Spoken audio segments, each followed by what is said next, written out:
Did you know that the FBI has a world-class code-breaking team? Basically, their job is to decode any encrypted evidence. So imagine coming across a piece of evidence that appears to have secret messages embedded inside of it. It's the job of these brainiacs on the decoding team to go in there and figure out what those secret messages are. Now, this decoding team is incredibly good.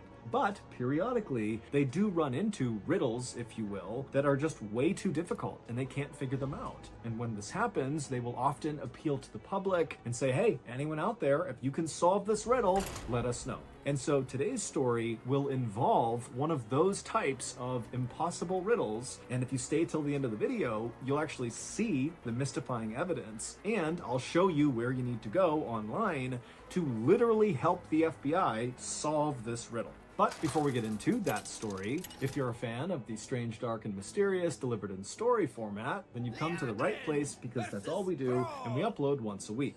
So, if that's of interest to you, the next time the like button takes their full kitchen trash bag out to go out to the dumpster, immediately throw an open container of clam chowder into their empty can before they can come back and put a new bag in. Also, please subscribe to our channel and turn on all notifications so you don't miss any of our weekly uploads. Okay, let's get into today's story.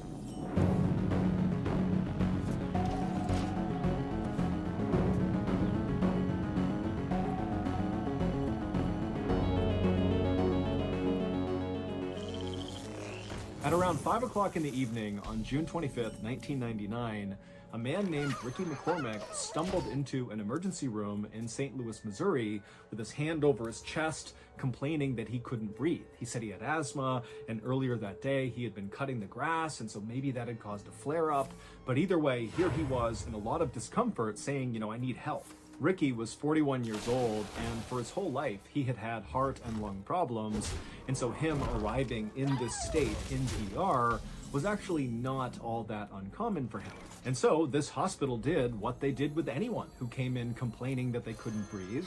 They immediately took Ricky to a back exam room and they hooked him up to all these monitors to make sure his heartbeat was steady and that his oxygen levels were plenty high. And once Ricky was in the exam room getting hooked up, he started acting really agitated and he kept looking around the room like he was scared that someone was going to jump out at him. And he was also sweating profusely, and whenever he did speak, he spoke so quickly no one could really understand him. But despite Ricky's odd behavior, the heart monitor showed his heart was beating steadily, his oxygen levels were perfectly fine, and when the doctor came in and examined Ricky, even though he clearly saw that something was off about Ricky, there wasn't any sign that there was anything physically wrong with Ricky. And so the doctor and the nurses agreed that whatever was going on with Ricky had to be psychological.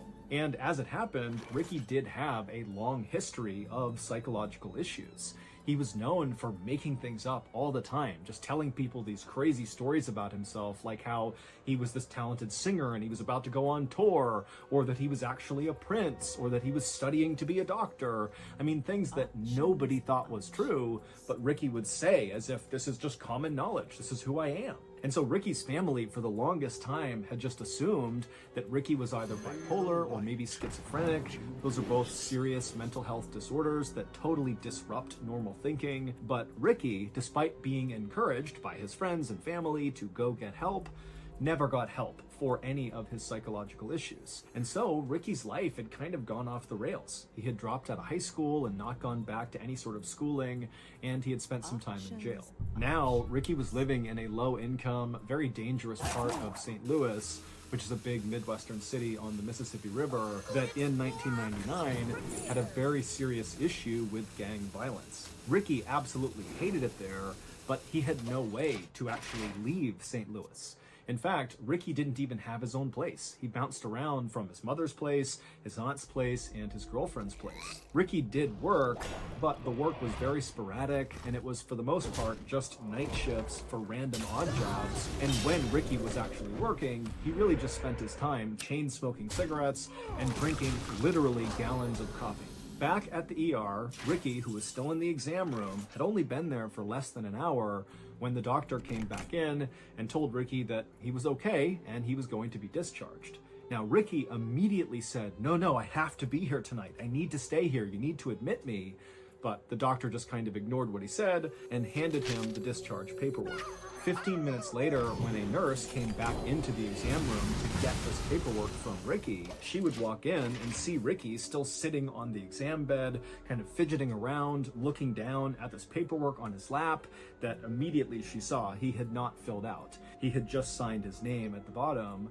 And when she walked in, Ricky looked up at her and he kind of shrugged his shoulders and looked at her and was like, "I don't know how to read or write. Can you help me?" And so the nurse immediately felt bad for Ricky. He's got dirty clothes on, he looks thin and frail, he's clearly very down on his luck, there's some issues happening with this guy, and he can't even fill out his discharge paperwork. And so she said, no problem. She sat down with him, and together they filled out his paperwork. And then afterwards, when she walked him out of the exam room back to the front of the hospital, Ricky turned to her and said, instead of going home, can you just let me stay here in the lobby just for tonight? And this nurse, who knew she was not allowed to do this, she looked around and saw it was not a busy night there. And so she said, okay, as long as you don't bother anyone, you can stay here. And so Ricky thanked her repeatedly and then walked over to the corner, kind of far away from the front desk and far away from the front door.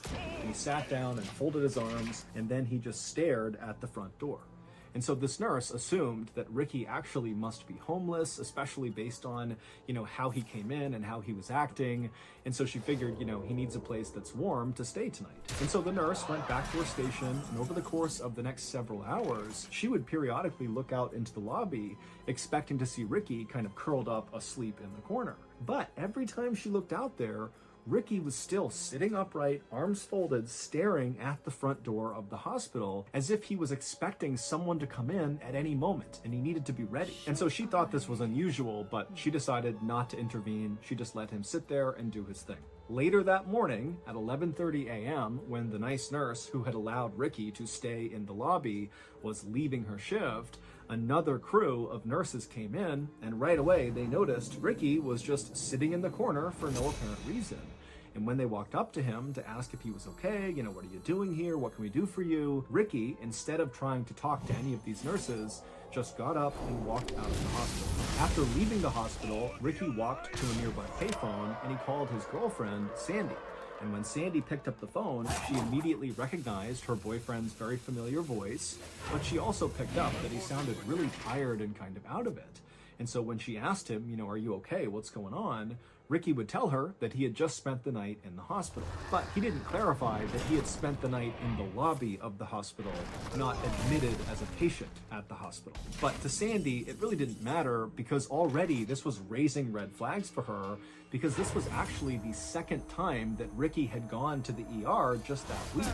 Just a few days earlier, Ricky had been released from a different hospital in St. Louis after telling doctors there that he had had these chest pains and he couldn't breathe, and so he had been admitted for a couple of days, but ultimately they determined that there really was nothing wrong with him, and they too believed whatever was happening with him had to be psychological, and so he had been released. Additionally, Sandy had been growing increasingly worried about Ricky because over the last several